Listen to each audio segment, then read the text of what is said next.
안녕하세요. 시민의 명리 공부방 두 번째 시간입니다.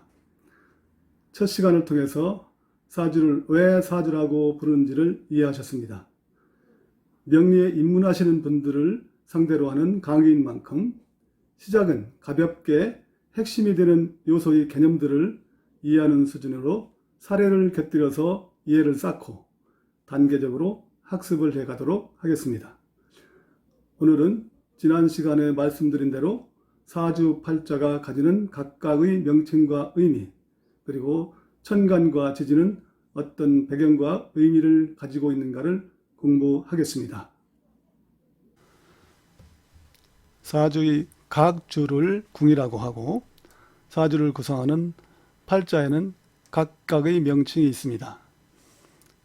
천간은 연주의 천간은 연간, 월주는 월간, 일주는 일간, 시주는 시간이라고 하고 지지는 연지, 월지, 일지, 시지라고 합니다. 이 팔자 중에 일간은 사주에서 날을 대표하는 위치이고 월지는 계절의 순환을 특정하는 곳이면서 사주의 명령을 수행하는 곳이라여 월령이라는 특별한 이름을 가집니다. 이렇게 팔자 중에서 일간과 월지는 특별한 의미를 가진다는 것을 기억하시기 바랍니다. 또 각 주의 관계를 보면 연주는 조상궁으로 조부모, 조직의 장, 스승 등 윗사람과의 관계를 감고 있고 월주는 사회궁으로 부모와 형제, 상사, 선배, 일지는 가정궁으로 나와 배우자, 그리고 동료와 이웃, 자녀궁은 시주는 자녀궁으로 자녀와 부하, 제자 등 아랫사람의 관계를 담고 있습니다.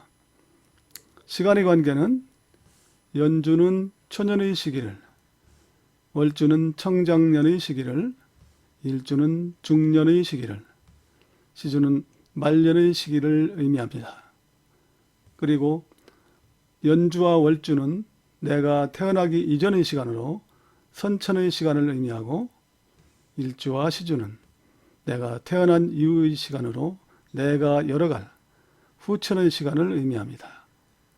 공간의 관계는 연주는 가장 크고 본이 되는 곳으로 국가와 고향을 의미하고 월주는 사회와 일터, 일주는 내가 거주하는 거주지와 집, 시주는 집에서도 나만의 공간, 그리고 고향과 먼 해외를 의미하기도 합니다. 이렇게 각 궁의 관계는 일간을 중심으로 설정하는데 예를 들면 일지에 구성이 잘 되어 있다면 좋은 배우자를 만날 수 있다는 해석이 가능하고 연주인 조상궁의 구성이 좋다면 조상덕을 보아서 천연의 시기가 유복했을 것이라는 해석을 내릴 수 있을 것입니다. 그리고 시주인 자녀궁이 좋다면 자녀가 잘 성장하여 말년의 시기를 복되게 보낼 수 있다는 해석이 가능할 것입니다. 이렇게 사주의 각 궁과 각 글자가 의미하는 명칭과 의미들을 살펴보았습니다. 이어서 천간과 지지는 어떻게 생성되었는가를 공부하도록 하겠습니다. 천간과 지지를 설명하기 위해서는 우주 변화에 대한 설명이 필요한데요. 우주의 변화는 무극의 빅뱅에서 음양의 태극이 형성되고 음양의 태극은 다시 목화토금수 오행으로 발전하여 이 목화토금수 오행이 우주를 구성하는 기본 원소가 되어 만물을 생성 변화시키는 구조 순환입니다. 이 천간과 지지는 이 만물을 표시하는 만물 변화를 표시하는 코드로 천간은 하늘의 변화이고 지지는 땅의 변화입니다. 천간과 지지는 그 배경인 음양과 오행의 속성을 가지는데요. 갑과 을, 인과 묘는 목의 소속으로 갑과 인은 양목이 되고 을과 묘는 음목이 되며 화에는 병과 사는 양화가 되고 정과 오는 음화가 됩니다. 토에는 무토와 진술토가 양토이고 기토와 충미토가 음토가 되며 금에는 경금과 신금이 양금이 되고 신금과 유금은 음금이며 수에서는 임수와 해수가 양수이고 계수와 자수는 음수가 됩니다. 이렇게 천간과 지지는 오행과 음양의 배속을 가지는데 땅의 변화인 지지에는 시간을 표시할 때와 계절을 표시하는 용도로 쓰이는데 시간을 표시할 때와 계절을 표시할 때의 표기 순서가 좀 다릅니다. 시간을 표시할 때는 자축, 인묘, 진사, 오미, 신유, 수레로 쓰고 계절을 표시할 때는 인묘지는 봄, 사오미는 여름, 신유술은 가을, 해자축은 겨울로 표시합니다. 그런데 시간을 표시하는 때와 계절을 표시할 때의 화에 해당하는 사오와 수에 해당하는 해자의 음양의 구조가 다릅니다.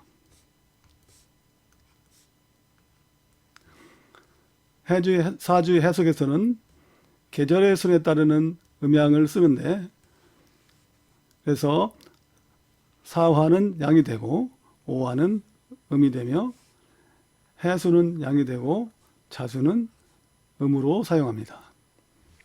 또한 천간과 지지가 음양의 구분을 하듯이 오행 또한 음양의 구분을 할 수 있는데요.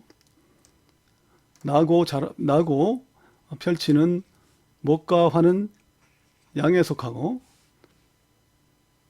거두고 저장하는 금과 수는 음으로 분류하여 합니다.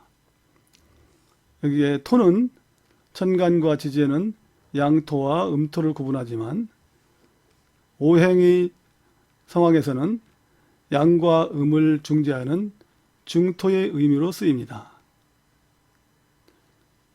이것을 천간과 지지의 음양, 오행, 순환도를 통해서 다시 한번 설명을 드리겠습니다.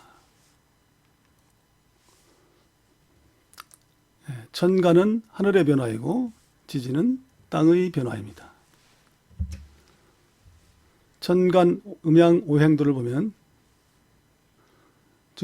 가운데에 토를 중심으로 양의 영역에 목과 화가 있고 음의 영역에 금과 수가 위치해 있습니다.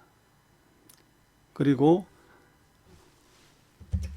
각 오행에는 또 목에는 갑목과 을목이 양과 음으로 구분되고 화에는 병과 정이 양과 음으로 또 토도 무토와 기토가 양과 음으로 금에는 경금과 신금이 양과 음으로 수에는 임수와 계수가 양과 음으로 이렇게 음양의 변화를 하면서 오행의 순환을 이루는데 이것이 바로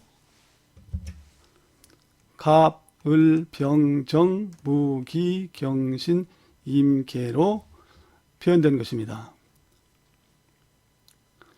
지지의 변화는 땅의 변화로 땅에는 사계절이 존재하므로 천간의 중앙에 위치했던 토가 지지에서는 사계절을 중개하는 토로 배속이 됩니다. 그래서 봄과 여름에는 진토가 배속되어 있고 여름과 가을을 중개하는 데는 미토가, 가을과 겨울을 중개하는 데는 술토가, 겨울과 봄을 중개하는 데는 축토가 배속이 되어 4개의 토가 있게 되어서 천간에는 토가 2개인 10천간을 이루지만 지지에는 토가 4개여서 12지지를 구성합니다. 지지에도 마찬가지로 양의 영역과 음의 영역에 목과 화가 있고 금과 수가 있으며 또 오행을 세분하여 보면 목에는 인목과 묘목이 양의 관계로, 화의 영역에는 사화와 오화가 양의 관계로, 금에는 신금과 유금이 양의 관계로, 수에는 해수와 자수가 양의 관계로 음양의 순환을, 오행이 음양으로 변하면서 순환을 하고 있습니다. 이 변화의 표현이 또 12지지인 인묘진, 사오미, 신유술, 해자축으로 천간과 지지는 음양과 오행의 순환 변화를 표기하는 코드인 것이고, 천간과 지지는 각각 자신의 음양과 오행을 가진다는 것을 기억하시는 것이 이번 시간의 주제입니다. 사주를 구성하는 팔자의 명칭과 사주의 궁의가 가지는 의미, 사주를 표기하는 천간과 지지는 각각 자신의 음양과 오행을 가지고 있다는 것을 오행의 순환도와 표를 통해서 살펴보았습니다. 사주의 해석에 가장 바탕이 되는 것이 음양이고 오행입니다. 사주를 표기하는 10천간과 12지지의 음양과 오행을 기억하시고 다음 시간을 준비하시면 사주를 표기하는 암호와 같은 천간과 지지가 음양과 오행으로 눈에 들어오는 흥미로운 시간이 될 것입니다. 다음 시간은 사주를 산출하는 달력인 만세력을 통해서 실제 사주를 추출해보고 운명을 해석하는 사주의 구성을 알아보는 시간으로 준비하겠습니다.